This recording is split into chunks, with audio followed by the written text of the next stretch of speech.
By the end of this video, your entire financial life is going to run on autopilot.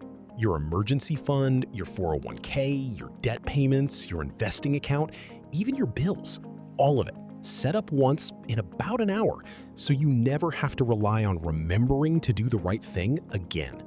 If you've watched any of the earlier videos on this channel, you already know what the right moves are. This video is about actually making them happen automatically, instead of depending on willpower every single payday. No new accounts to open in most cases, no new strategy to learn, just going into the accounts you probably already have and flipping the switches that turn, "I should really do that this month," into something that just happens, whether you think about it or not. Here's why that distinction matters so much. Willpower is a genuinely terrible long-term financial strategy, not because you're undisciplined, but because it has to win every single time, on every single payday, forever, while a bad decision only has to win once. The moment saving or investing depends on you remembering, feeling motivated, or making a conscious choice each month, you've built a system that's guaranteed to fail eventually. Automation removes the decision entirely. The money moves before you ever see it as spendable, which means there's nothing left to decide and nothing left to talk yourself out of. This is the exact same logic behind why 401k contributions taken straight out of a paycheck feel almost painless compared to writing a check for the same amount after the money's already landed in checking. You never got attached to it as spendable cash in the first place, so there's no sense of loss when it moves. Automation just applies that same trick to every other account, instead of leaving it to work by accident on only one of them. Think about how many financial New Year's resolutions actually survive past February. Most don't. Not because the plan was wrong, but because a plan that depends on daily motivation is competing against every other decision you have to make that day. And motivation is a genuinely limited resource that runs out well before the month does. A system that doesn't need motivation in the first place simply can't run out of it. Step 1. Automate your emergency fund contribution. If you followed the staged approach from an earlier video, you already know your target, whether that's a starter buffer or a full 3 to 6 month cushion.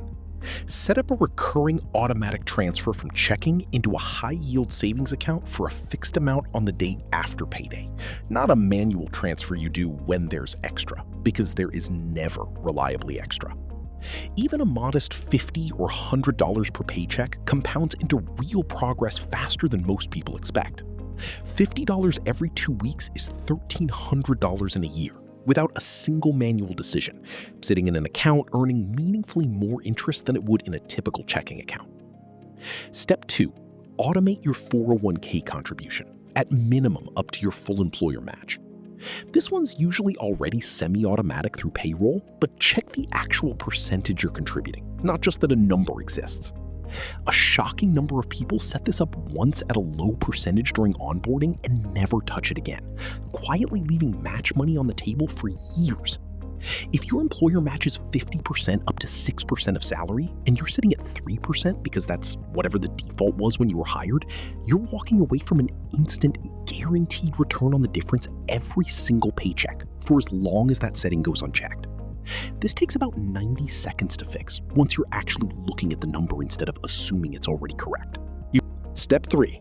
Automate extra debt payments using the avalanche method. Set up an automatic additional payment beyond the minimum directed at whichever single debt carries your highest interest rate.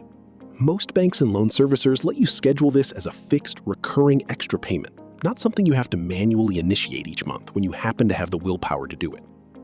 On a 22% credit card balance, an extra $100 a month automated on top of the minimum can shave years off the payoff timeline and save hundreds of dollars in interest that would otherwise just keep compounding quietly in the background every month you don't act. Step 4. Automate your IRA or brokerage contribution into your actual investing account. Ideally, split across a simple few fund portfolio rather than sitting in cash waiting for you to decide what to buy. Most brokerages let you set up both the recurring deposit and the recurring purchase into your chosen funds, so the money doesn't just land and sit there uninvested for months. This also has a quiet extra benefit called dollar cost averaging. Buying the same fixed dollar amount on a fixed schedule automatically buys more shares when prices dip and fewer when prices are high, without you ever having to time anything or make a judgment call about whether now is a good time to invest. Step 5. Automate your bill pay. This one doesn't get talked about as much in personal finance content, but a missed payment on autopilot for everything else defeats the entire point, since a late fee or a credit score ding can undo progress you just spent an hour automating. Set fixed bills to autopay and set a calendar reminder a few days before variable bills are due if autopay risks overdrawing the account. For anything with a variable amount, like a credit card you're paying in full each month, autopay the minimum as a safety net and still manually pay the full balance yourself, so a spending spike one month doesn't silently roll into interest charges. Now, here's the order these should actually trigger in on payday, because sequencing matters just as much as setting each one up individually. Bills and minimum debt payments go first, since missing those creates real damage. Your employer match contribution comes out through payroll before you even see the paycheck. Then, in this order: emergency fund contribution, extra debt payment on your highest rate balance, and investing contribution. If your paycheck can't currently support all of them at once, automate them in that exact order and simply automate a smaller amount for whichever step comes last, rather than skipping a step in the sequence entirely. The logic behind this order is the same logic from the debt versus investing video. Things with a guaranteed immediate cost or return go first, things with a longer horizon and more flexibility go last. A missed bill has an immediate guaranteed cost. An employer match has an immediate guaranteed return. Everything after that is still important, but it can flex in size before it has to flex in priority. Let's watch Jordan actually do this. Jordan sat down on a Sunday afternoon with 4 separate tabs open: the bank's bill pay settings, the 401k contribution percentage on the payroll portal, the loan servicer's autopay page, and the brokerage's recurring investment settings. It took about 50 minutes total.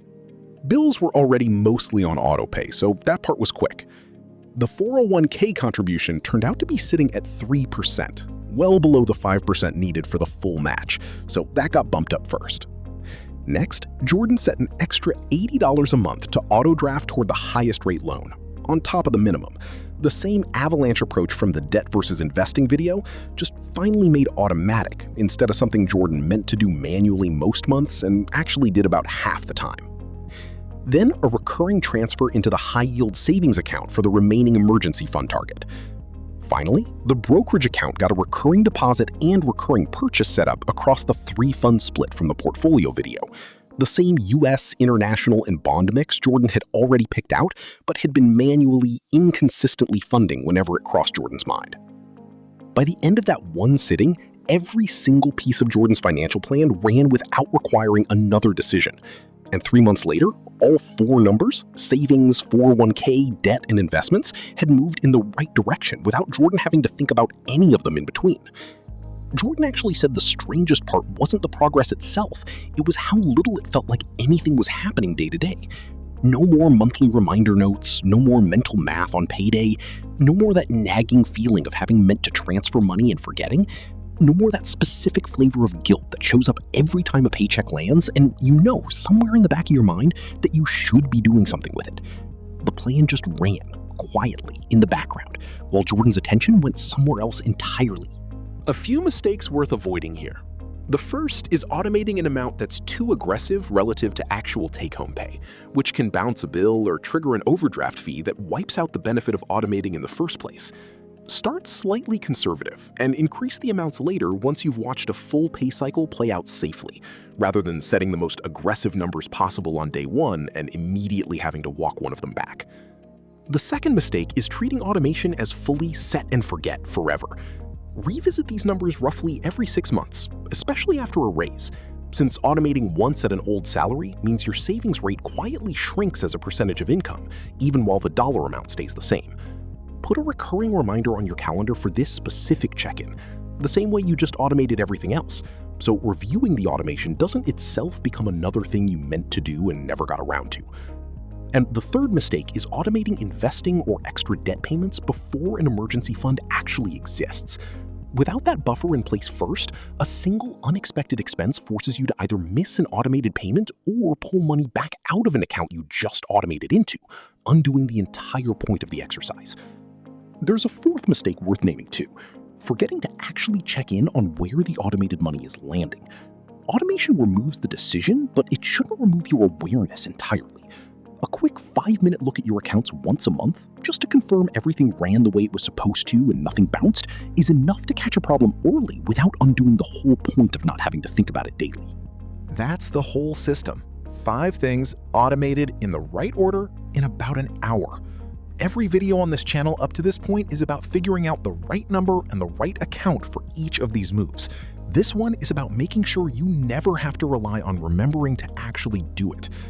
Pick one afternoon this week, sit down with all 4 of your account logins open at once the way Jordan did, and set up every single piece in one sitting, rather than spreading it out over months you might not actually follow through on.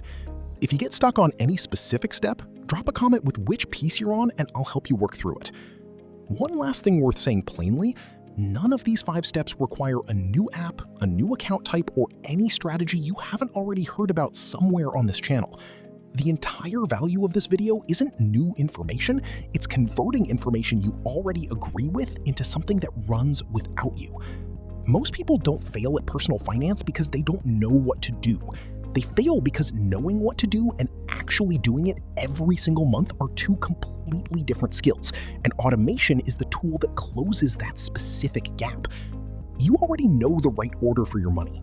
Today's job is just making sure it happens whether you remember to think about it or not, so that a year from now, when you look back, the progress is just there, already made, without a single month where it depended on how motivated or exhausted or distracted you happen to feel on any particular payday, quietly compounding in the background the entire time you were busy living the rest of your life.